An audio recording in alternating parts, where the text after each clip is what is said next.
Putting the Most into Life by Booker T. Washington.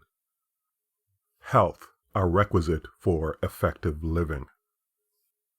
The individual who puts the most into life is the one who gets the most out of life. The first requisite for making life effective for one's self or society is a sound body. There have been many people who, in spite of weak bodies, have enriched the world by noble thought and work. There has been a long line of physically weak men who have helped the world onward, but the rule holds that the best work has been done by men and women of vigorous health. It is important that the Negro race in its present condition shall learn just as quickly as possible how to have good, strong, healthy working bodies, for so much is dependent upon them. In the world of industry, the world of commerce, all mental activity, and spiritual endeavor, no matter in what direction one's attention or energies may be turned, strong bodies are needed to meet the demand. There are a few simple rules which should serve as guideposts to those who would make the most of their physical being. One of the conditions of a good, strong working body is contact with fresh air. In the early days of this school, when we were housed in shacks and cabins, whatever else we lacked, we were, by virtue of necessity, abundantly supplied with air. But now that we are getting into plastered buildings with good floors and windows and doors, there is danger of suffering from poorly ventilated rooms and a lack of health-giving air. Those who live in the large cities would do well to become disciples of Wordsworth, and with him learn to know the inspiration and strength that come from wood and forest, the joy of intimate acquaintance with birds and flowers. The individual who has the privilege of living on the farm and coming in contact with the earth and grass and trees and real things is the individual who, provided he has an eye to see and an ear to hear, is most to be envied.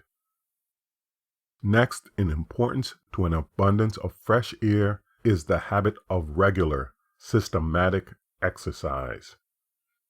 People often think that this kind of exercise costs a great deal of money, that it means costly apparatus and artificial fixtures.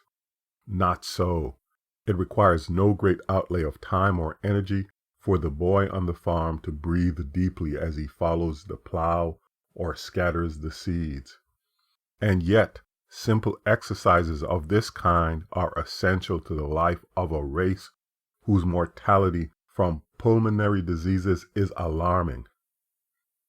Every boy in the machine shop knows how necessary it is to keep his machinery well oiled and in good running condition. Then, too, every such boy knows the importance of keeping every part of his machinery as clean as possible. Now your body is a machine, but how much more delicate and intricate than any made by man. How much more necessary to keep it in good running condition and absolutely clean in order that it may do its best work. In addition to pure air and cleanliness, I want to speak of the wearing of comfortable clothing as another essential to right living. I am glad to see that the world is fast getting away from the old habits that used to enslave people in this matter of dressing. The habit exercised by many of wearing small shoes, for instance, until their feet were cramped in severe pain, merely to have the world think they had small feet. What does it matter to the world whether a person has small feet or large feet? Whoever stops to think whether great poets, historians, the great workers in economic and religious life, men and women who have really accomplished something, had large or small feet, whether they wore 4s or 8s or wore large or small corsets or none. I am glad to see that all peoples and races are getting away from that kind of thing. And I want the Tuskegee students to make up their minds to buy shoes to fit, no matter what the number. We consider the Chinese ridiculous to keep their feet cruelly cramped in order that they may be small. But many of us in somewhat less degree are guilty of the same thing. The importance of temperance has been repeated over and over again from this platform, and intemperance in eating or sleeping is not less disgusting than intemperance in drink. The world's work is to be done by men and women of vigorous intellect, but the sound mind must have its foundation in a body which is kept clean and made comfortable by proper clothing, pure air, regular exercise, and wholesome food. No workman, however competent, can do work unless his tools are kept in proper repair. My plea is that the young Negro students shall acquire strong working bodies to be used as tools to serve therewith their fellows and their Maker. This is the end of all living. End of chapter 1. Some of the qualities essential to the most successful school life. The student who would put the most into his school life must first of all be happy. I do not believe it is possible for a student to accomplish very much, certainly not the most, while he is in school, unless he learns to be happy in all his relations in school life. If the students are unhappy, there is something wrong with the institution, or with the teachers, or with the student body. The normal state of a student in a well-ordered institution is a happy one. It is impossible to get the most out of the life of any institution unless there is joy in working out the ideals of the institution. The student should make himself familiar with the purposes of the school to which he seeks admission, and having made the choice, he should be loyal to its traditions and purposes. The Bible teaches over and over again that freedom, without which happiness is impossible, is self-imposed restraint. That to be really free, we must live within the law. He who lives outside the law is a slave. The free man is the man who lives within the law, whether the law be the physical or the divine. All life is governed by law, and the student must acquire freedom by obedience to law. The student in any institution are divided into two classes: the happy, contented, ambitious, hopeful ones, who have faith in the institution and respect for its traditions, and the miserable, discontented, grumbling class. One class live not only within the letter, but in the spirit of the law, and are consequently happy. The second class are miserable, discontented, and hopeless because they try to live outside the law.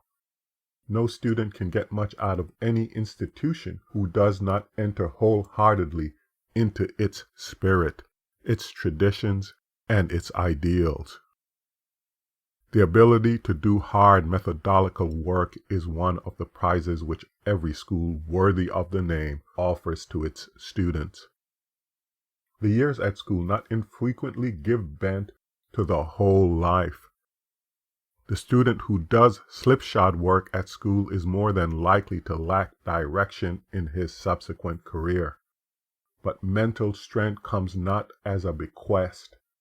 It is a prize that must be contended for right earnestly, and dictionary, cyclopedia, textbooks, and shop are tools which instructors place in the hands of students to help them win the prize. The proper use of these tools must depend finally upon the individual student. No one gets much out of life who does not make his education a real, vital part of himself.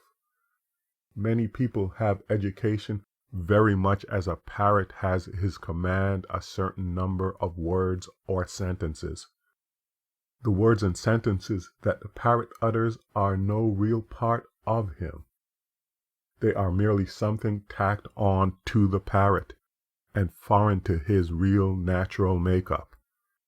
Some people use education as they use their Sunday clothes, on extra occasions only. They bring their education into play when they are in the company of others, commit a few quotations, and use big words which have no working place in their vocabulary. To try to make education a real part of oneself is the way to get most out of one's school life. Just as the food a man eats become a part of his blood and bone, so should education become a vital part of him. Education must be digested and assimilated in order to make it significant. The student who leaves undone immediate duties because of bodily laziness is leaving happiness far behind him. Sins of commission and sins of omission alike tend to weakness. Our ability to make the world better depends entirely upon our ability to use every opportunity to make ourselves better. A largeness of life, a variety of interests, and breadth of view are among the prizes which a school offers to its students. These qualities the ignorant man does not possess. Largeness of life and breadth of vision give faith in the future. That largeness make one person take the long view when the other is taking the short view. That largeness lifts the educated person far above the temptation to gossip about little things, above the temptation to get down into the mud and slime with which weaker individuals are smeared. To be loyal and obedient to the legislation of an institution, to make thrifty use of textbook and shop and farm and every part of the school equipment is to attain that mental strength that makes for largeness of life and breadth of view. These qualities come not by observation, but they do come by conscientious work in season and out of season. They are all within the reach of the student who is willing to work for them, and they are all essential to real happiness. End of chapter 2.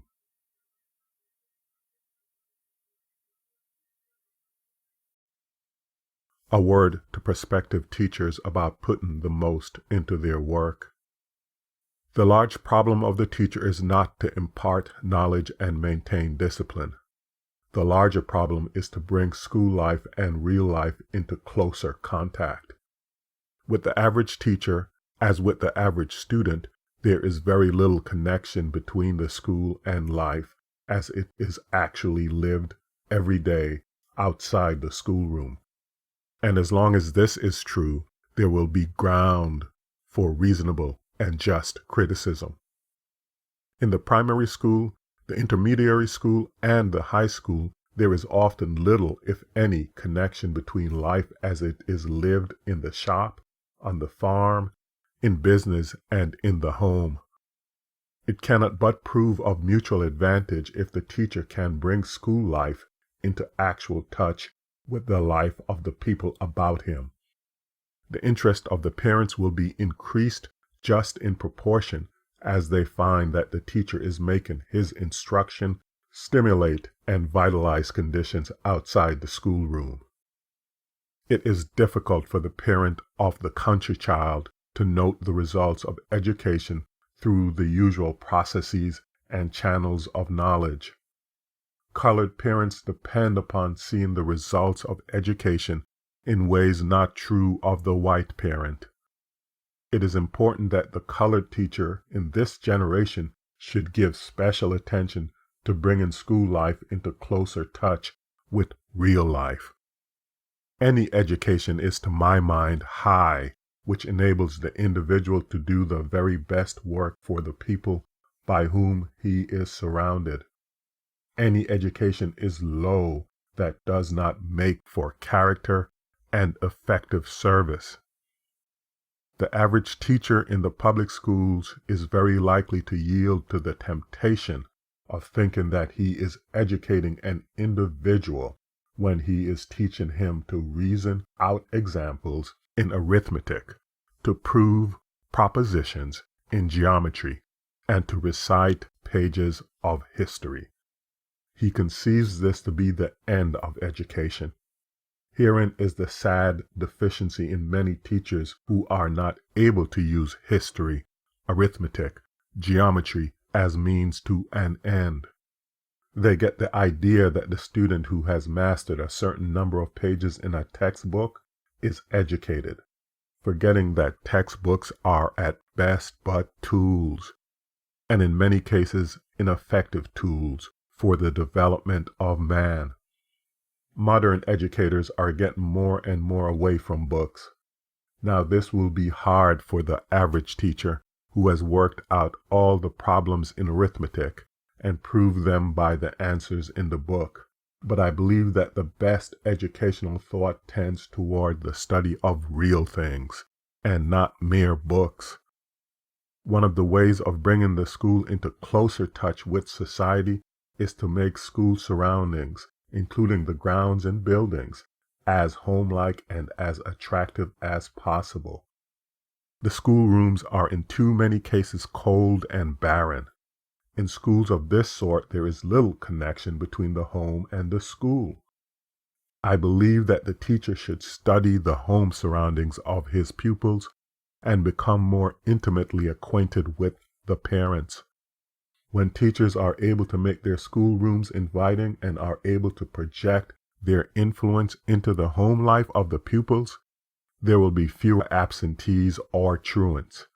A child cannot be expected to leave a comfortable, attractive, and convenient home to go into a dull, inconvenient, uncomfortable schoolroom, nor can it be expected that pupils will leave comfortable chairs at home and go into schoolrooms where they must sit on stools with their feet 6 or 8 inches from the floor.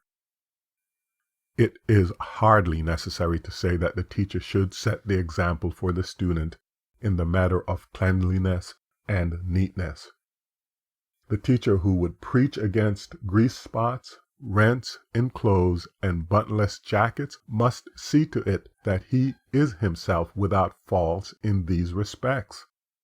When I go into a school and notice that the instructor has buttons off his coat, I am at once convinced that he is not the right teacher. I do not believe that there is much that the student can learn at that school that can be put into practice in real life. I believe that the teacher should not only set an example himself, but that he should go further than this. He should see that every boy and girl in his school is familiar with the practical applications of soap and water, and knows the work of the toothbrush and the darning needle.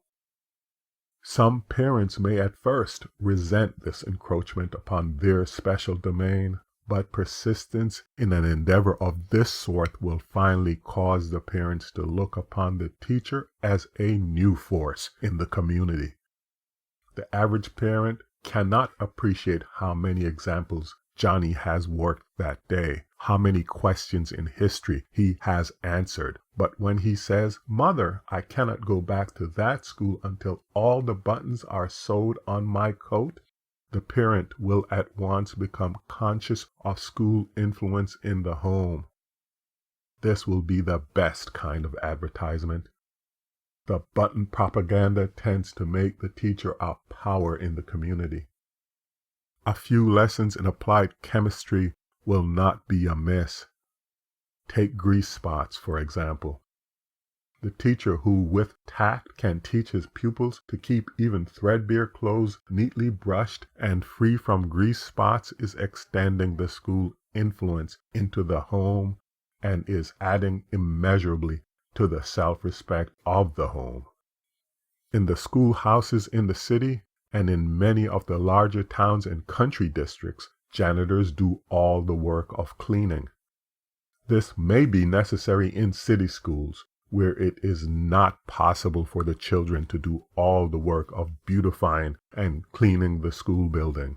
But when all this work is done by outsiders, the children are robbed of part of their instruction, and they thus lose a very important lesson in cleanliness and order, which it is the duty of the teacher to give.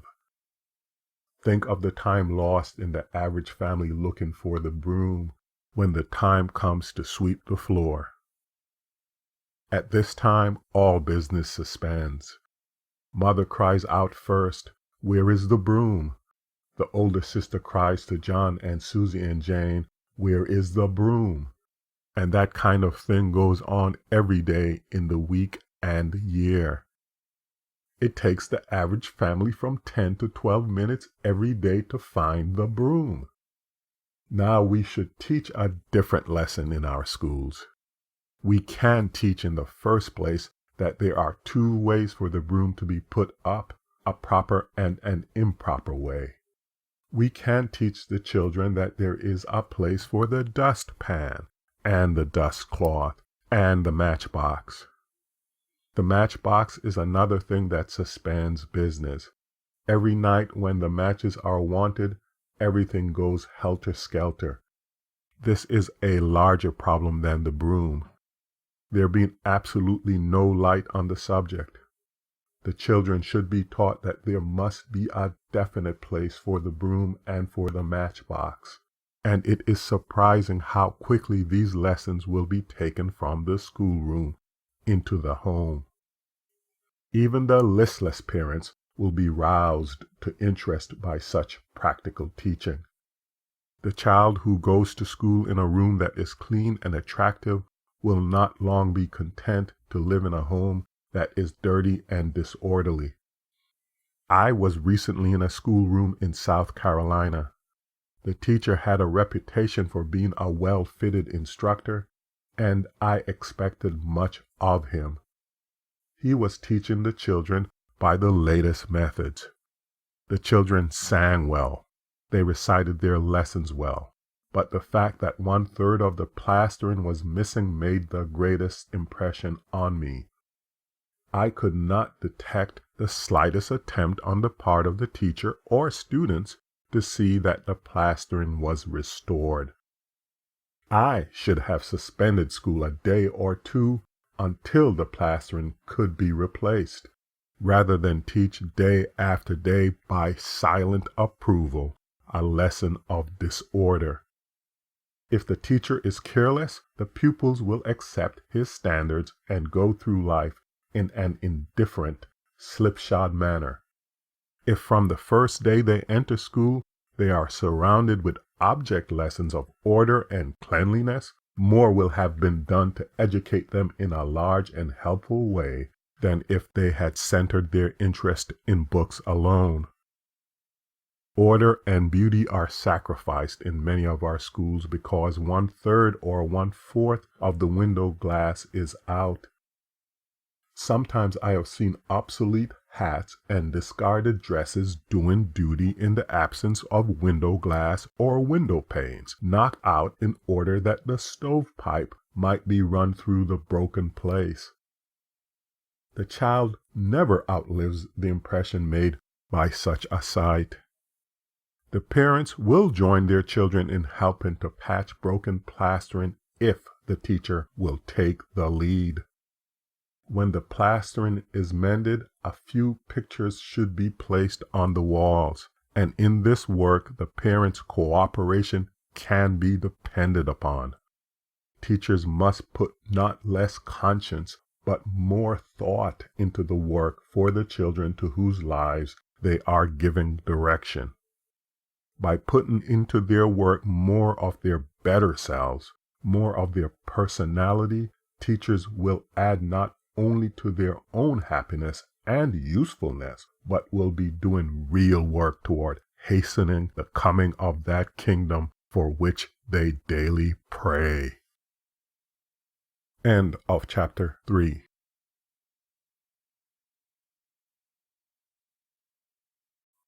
industrial efficiency, and aid to the higher life. It was Emerson who said that one generation clears the forest, the next builds the palaces. Each generation is very anxious to engage in the building of the palaces, an ambition which is altogether laudable. But the forests must first be cleared, or there will be no palaces. And so it falls to the lot of every successful individual of every race and nation to engage at some time or period in their existence in dealing in a large degree with the industrial or material affairs of life. The forms of industry that occupy the majority of people in a civilized country may be classed under one of the following heads. First, and perhaps most largely, the production of raw material in one form or another. The second step is the manufacturing of these materials. Third, the problem of transportation and getting these products on the markets of the world and having them properly distributed and economically and wisely consumed. The production of cotton in the South presents a familiar example of all these processes. The growing of cotton is an industry largely in the hands of my race. In the second step, the manufacturing of cotton, the colored people have as yet little part. In putting these materials on the market through the medium of steamboats, steam cars, and their distribution through wholesale and retail establishments, colored people have diminishing interest. The lesson for all young people to learn in this busy industrial age is to deal with materials, whether at first hand in getting something out of the soil or as constructing or distributing agents, so as to increase the value of the material they handle and to make themselves more useful as individuals. The main source of all productiveness is in the soil, and the work of getting out of the soil all that can be gotten out of it has, in recent years, made agriculture an intellectual pursuit. It is very important to note the progress of the world during the last few years, when people have learned to put more into life by putting brains and skill and confidence into all industrial operations. A few years ago, the man who was going to be a farmer made almost no preparation for his work. Skill and intelligence were not considered necessary. But today, in every civilized country, there are institutions that have for their sole purpose the teaching of methods of getting everything possible out of the soil. A few years ago, the mining of coal, copper, silver, and gold was left to the most unintelligent, ignorant, and unskilled people. There was little thought or skill put into the preparation for this kind of work. Today, mining schools have been established in all important mining districts, and this industry has been so dignified that intelligent and skillful men delight to enter it. The same thing is true of forestry. Within the last few months, a chair of forestry has been established at Cornell University, where young men can learn all about the selection and cultivation of trees. The Department of Agriculture at Washington is spending over $2 million yearly in showing people how to take care of the forests. The world is making all the material products serve not as masters, but as servants, and servants in the sense that they are making people put more thought, more effort, more skill into life, and enabling them thus to get more abundant returns wherewith to enlarge and ennoble their lives. There are opportunities about us on every hand. The Southern farm offers great opportunities to every young man who will use his talents.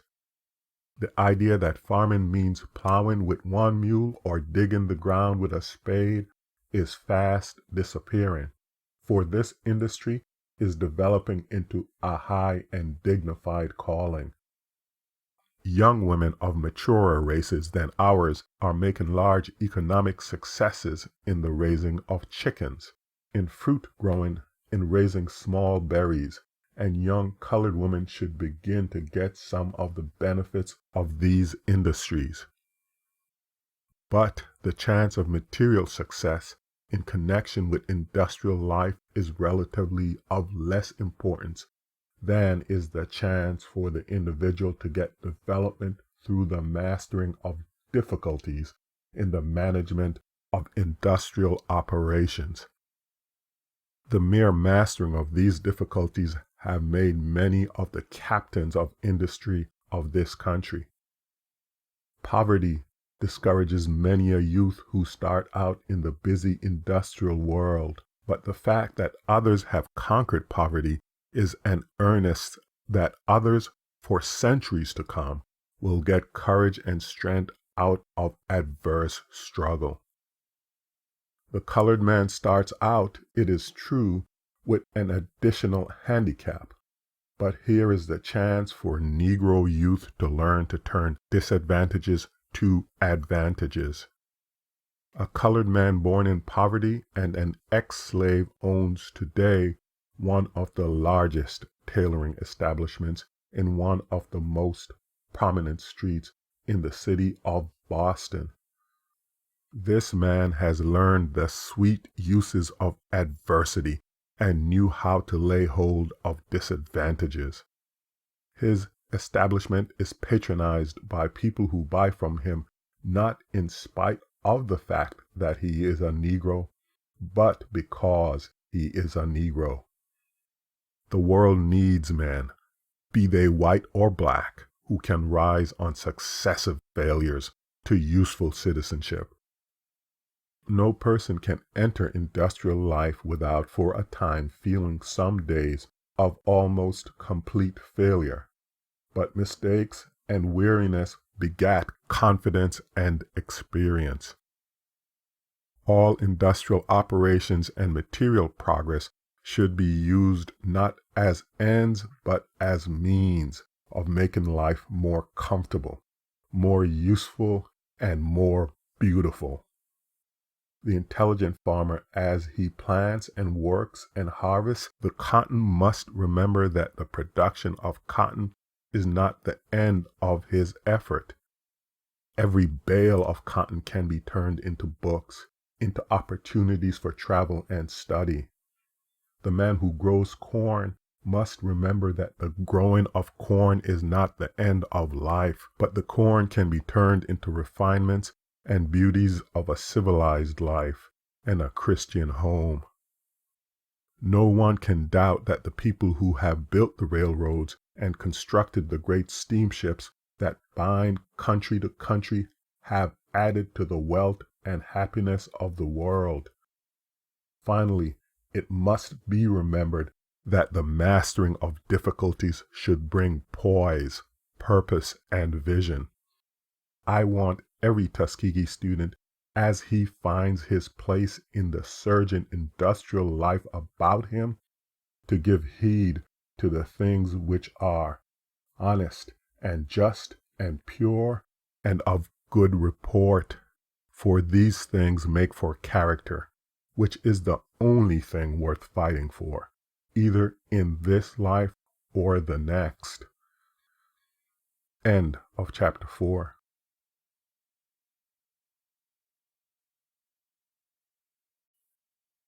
Making religion a vital part of living. Educated men and women, especially those who are in college or other institutions of learning, very often get the idea that religion is fit only for the common people and beneath the interest and sympathy of the educated man. In too many cases, they are disposed to think that religion is for the weak, and that to express doubts concerning religion and the future life is an indication of a vigorous, independent mind. No young man or woman can make a greater error than this. Some years ago, when I was in New York City, I went down to Wall Street to consult a friend as to methods of arranging for a large meeting. I wanted in this meeting to get interest centered in the work we are trying to do at Tuskegee. My friend said, "If you can secure the cooperation of 4 men in New York City, the success of your meeting will be assured." I went to the 4 men whose names had been given me and secured their interest and cooperation.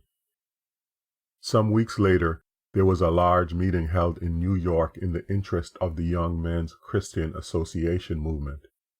In looking over the list of persons who were sponsors for this meeting, I found the names of the 4 men whom my Wall Street friend had mentioned. He gave me these names, however, with no thought that they were leaders in the religious activity of New York City.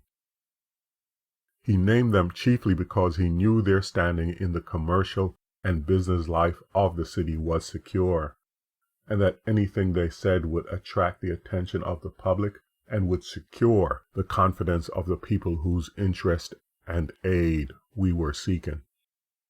And so it appears that the 4 men who at that time represented the commercial and business interest of New York were men who were closely identified with the religious life of the city and were active in Sunday school and church work and connected with many other agencies which had to do with the uplifting of the masses. My observation has taught me that the people who stand for the most in the educational and commercial world and in the uplifting of the people are in some real way connected with the religious life of the people among whom they reside. This being true, we ought to make the most of our religious life and to avail ourselves of certain outward helps which are not ends but aid to higher spiritual living. First, the habit of regular attendance at some religious service should be cultivated. This is one of the outward helps toward inward grace.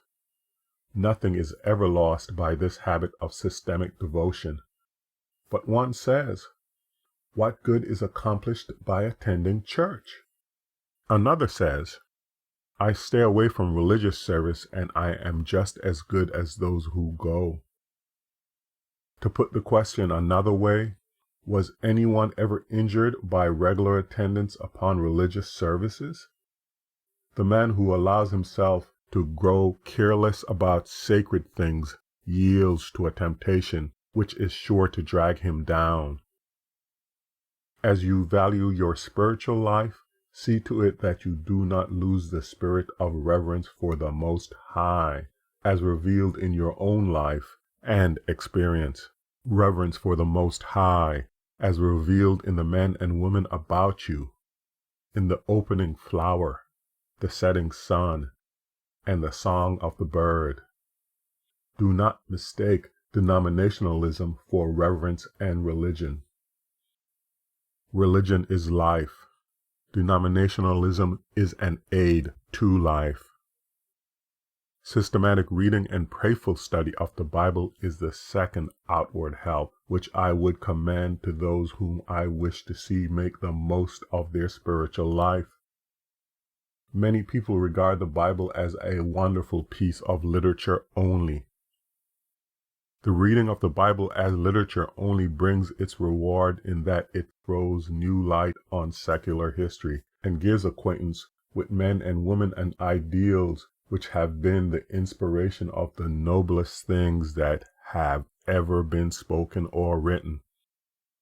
Nowhere in all literature can be found a finer bit of oratory than St. Paul's defense before King Agrippa.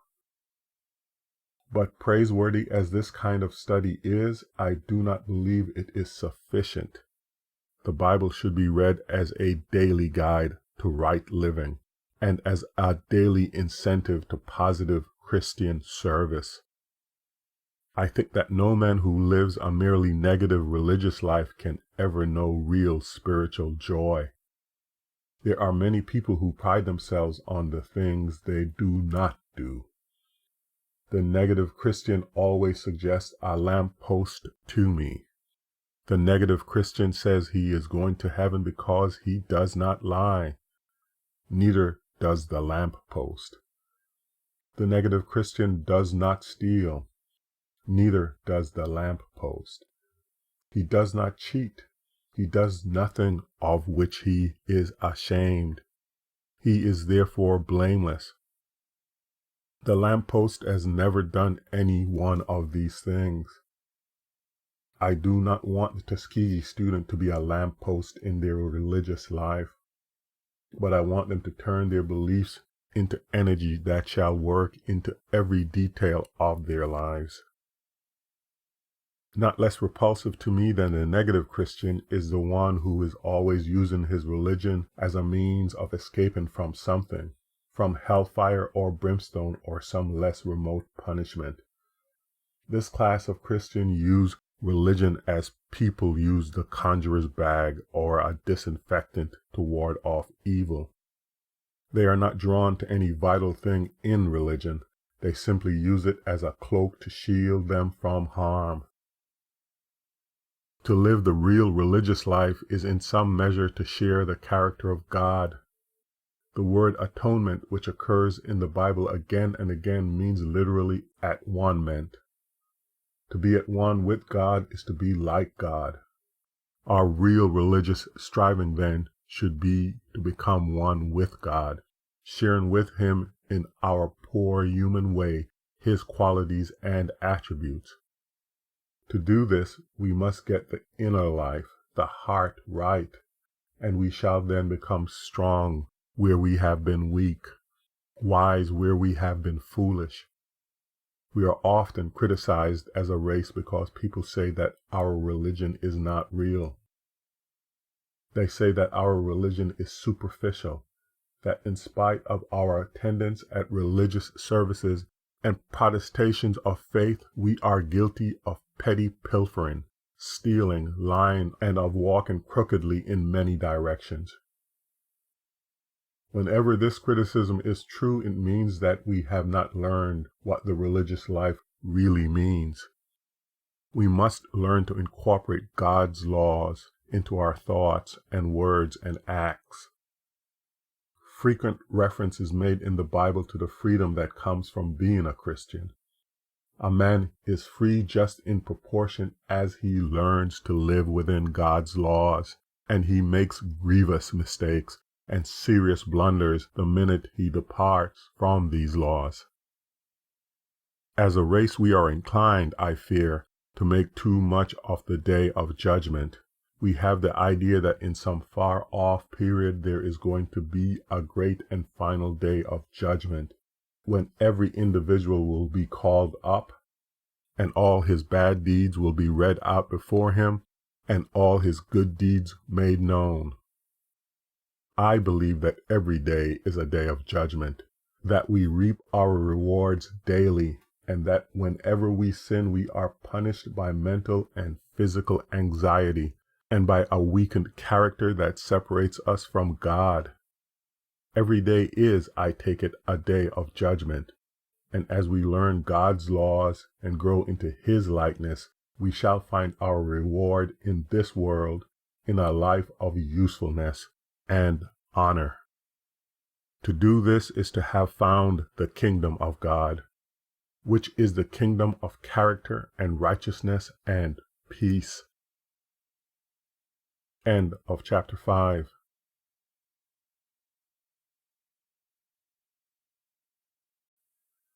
On making our race life count in the life of the nation.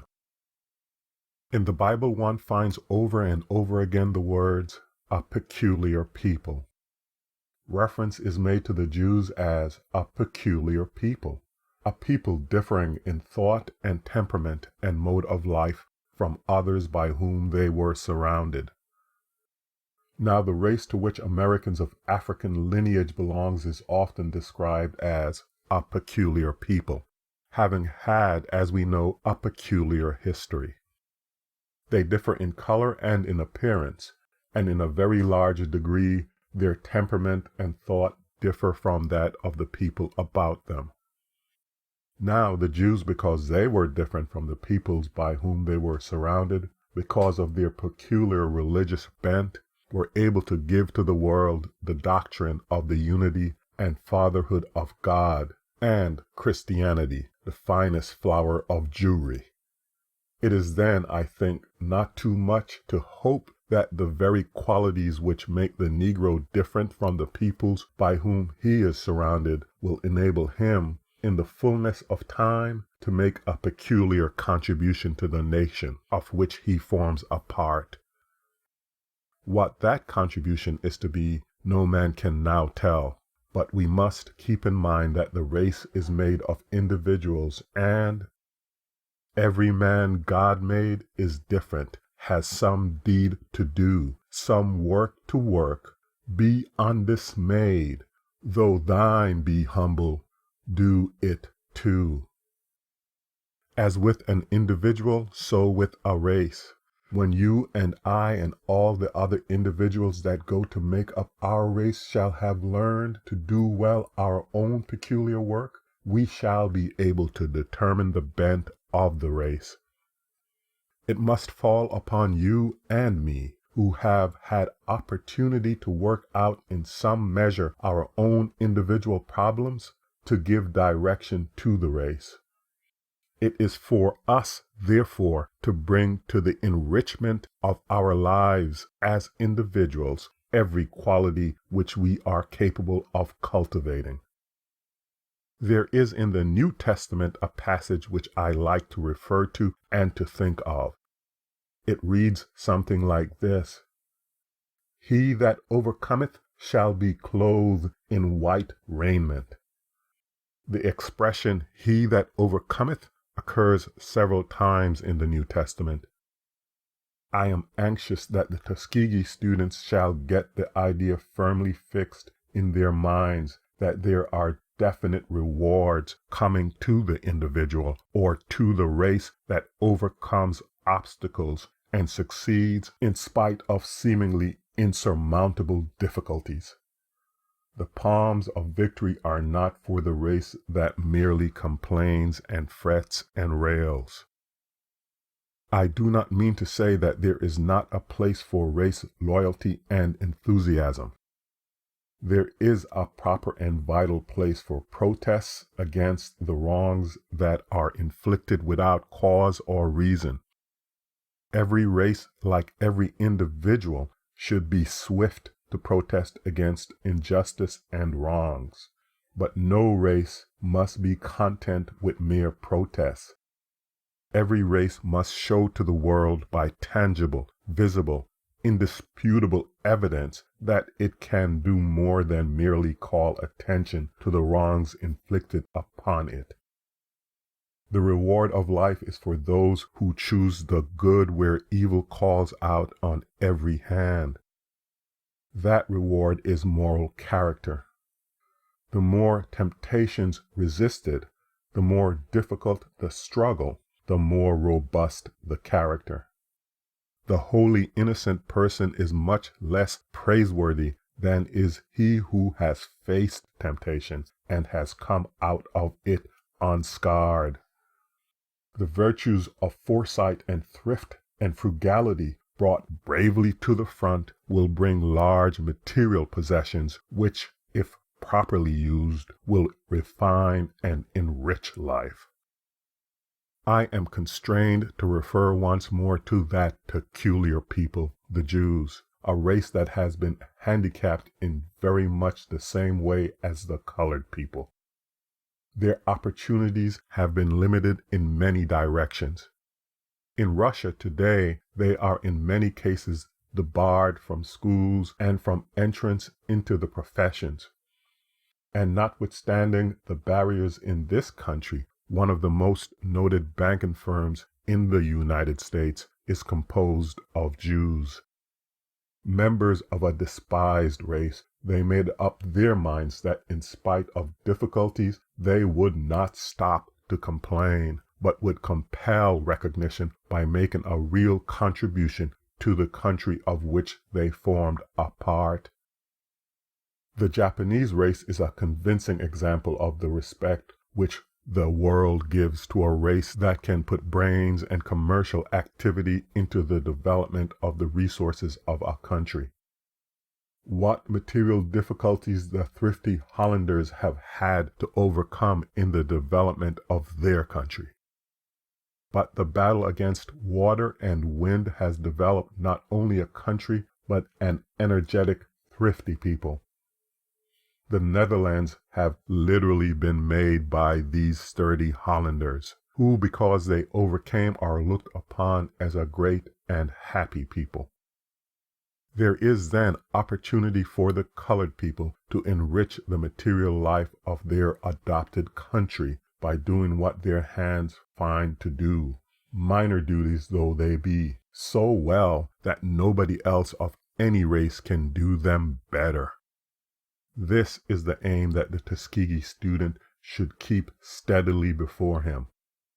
If he remembers that all service, however lowly, is true service, an important step will have been taken in the solution of what we term the race problem. For it must be remembered that no individual of any race can contribute to the solution of any general problem until he has first worked out his own peculiar problem. Some months ago I met a former schoolmate whom I had not seen for a number of years. I was naturally interested to hear about his progress and began to question him. I asked him where he lived, and he said he had no abiding place. In fact, he had lived in a half-dozen places since we parted. In answer to other questions, I found that he had no special trade, no special business, no bank account. I asked then what he had been doing in the intervening years, and he answered he had been traveling about over the country, doing his best to solve the race problem. That man should rather have been at work at the solution of his own individual problem. An individual circumstanced as he was could not solve anybody's problem. It is important to have one's own dooryard clean before calling attention to the imperfection in the neighbor's yard. Each Negro can put much into the life of his race by making his own individual life present a model in purity and patience, in industry and courage, in showing the world how to get strength out of difficulties. The late President Garfield once said that no person ever drowned, no matter how many times he was thrown overboard, who was worth saving, and that remark, with a few modifications, might be applied to a race.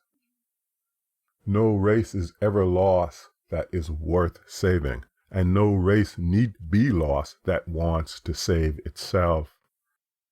The world is full of little people who through lack of wisdom and patience and perseverance merely add to the world's burdens. The despised Negro has the chance to show to the world that charity which suffereth long, and is kind, and which never faileth. In the face of discouragements and difficulties, the Negro must ever remember that nobody can degrade him. Nobody can degrade a big race or a big man. No one can degrade a single member of any race. The individual himself is the only one who can inflict that punishment. Frederick Douglass was on one occasion compelled to ride for several hours in a portion of a freight car. A friend went into the freight car to console him and said to him that he hated to see a man of his intelligence in so humiliating a position. "I am ashamed that they have thus degraded you." But Douglass straightened himself up in his seat, looked the friend in the face, and said, "They cannot degrade Frederick Douglass. And so they cannot degrade a single individual who does not want to be degraded. Injustice cannot work harm upon the oppressed without injuring the oppressor. The Negro people must live the precepts taught by the Christ. They must go on multiplying day by day deeds of worthiness, piling them up mountain high. And just as you and I, as individuals, are called upon to serve the race of which we are a part, so let us as a race recognize the fact that we are a part of a great nation, which we are bound to serve. End of chapter 6. End of Putting the Most into Life by Booker T. Washington.